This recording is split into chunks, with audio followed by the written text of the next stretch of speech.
What is going on? I want to welcome you from FCore for today, Tuesday, December 27th, 2022. I am Sean Murphy, and today we got to talk more about that cluster that was last night's game. Bloody hell.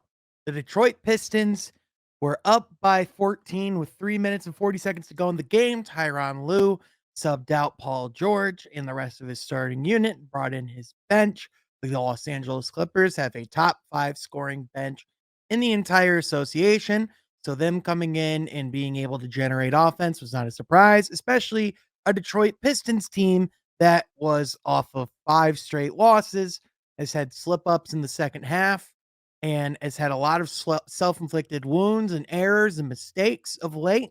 And yet again, they did it instead of doing it at the beginning of the third quarter. This time they did it at the end of the fourth. And because of that, they were outscored by 27-4 in the final moments of the game. And the Los Angeles Clippers ended up winning by 11 after being down by 14. I normally like to keep it really positive. I generally, feel like talking about basketball and talking about hoops, especially a young team and in an organization that I love and have a lot of respect for and admiration for. I like to generally keep things pretty positive. Last night's loss was rock bottom. That is the epitome of a rock bottom loss. And when, James Edwards III, he wrote an article about it on The Athletic. Be sure to go and subscribe over there. Not sponsored or by any way, just a big fan of James. I respect all the work that he does. He said a quote in here that really, really sticks and, really to me rings true. And it says Detroit decided it no longer needed the moxie it showed in the third quarter when it erased a 15-point deficit to win that quarter for the first time in 12 days. The Pistons decided they didn't need to be sharp if the Clippers bench was just going to follow their coach's lead and call it a night.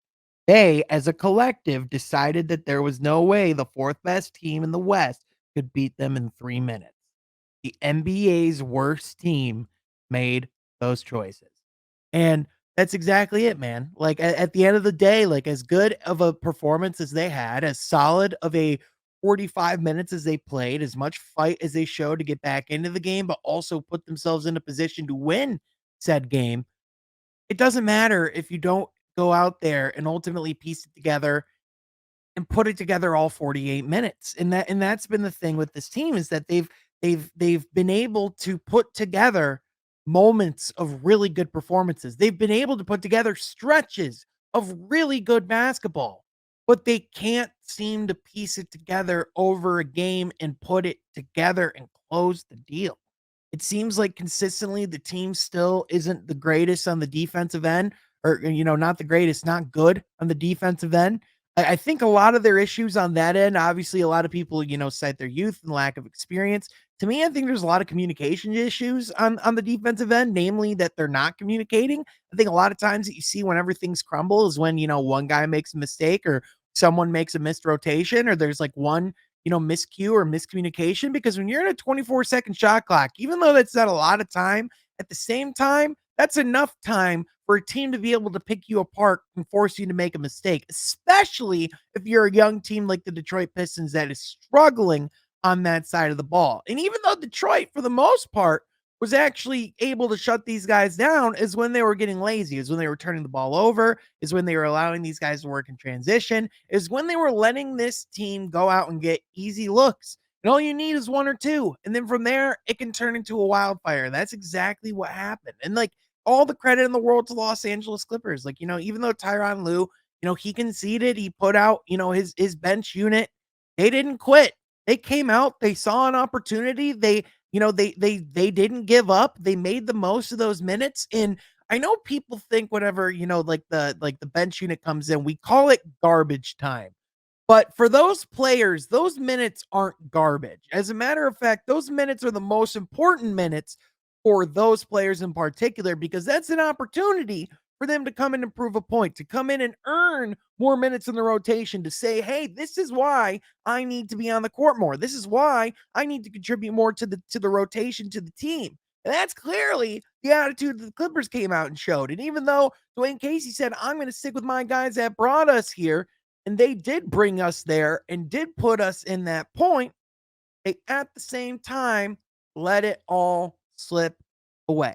And I know a lot of people, like to point fingers and blame coaching and look at Dwayne Casey.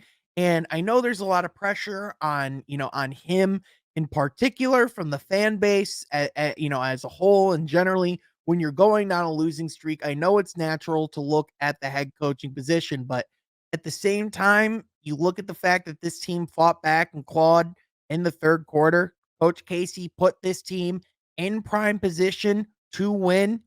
Coach Lou, who's one of the best coaches in the league, conceded. The players let it slide. And I understand that at the end of the day, like people are going to look at the guys at the top, people are going to look at the leader. But Dwayne Casey can't make guys try. Like he can't make guys in a 3-minute span not give it all away. Like right there, that is all players. And Isaiah Stewart said it himself after the press conference. And quite frankly, he's right. Like, and as much as I have a lot of admiration and respect for a lot of these players, and I still think incredibly highly of them and of the coaching staff. The blame's on everybody at the end of the day because, for one, these issues are still happening. And when you do have that type of loss, you need to come to Jesus moment, not just like for the players, but just as an entire team. Like that's a loss where, like when the Pistons were, on their losing streak and, in their woes last year before, the All-Star break when they met before the Boston game. To me, like this is the type of situation we're in to where we need to, where there needs to be some real conversations to be had about how do we close this out? How do we make sure this doesn't happen? Because it seems like there's those little mental mishaps and those turnovers and those miscues when it's clear that these guys know better, when these guys are smart basketball players, when these guys do play hard, when these guys show that they want to win. Like it's clear that they do. But when you puff out your chest, when you relax and you take your foot off the gas, when the team waves the white flag, or seems to wave the white flag, and you seem to lean back and say, "All right, we did it. We can take care of this from here." That's not how this league works. We have seen multiple times, not only in this era, but even in the 90s, even in the 80s, like we've seen multiple examples of players unexpectedly turning games around, having having scoring bursts in a matter of seconds. And the Clippers did just that. They were able in a 5 to 6 minute span to score 27 points.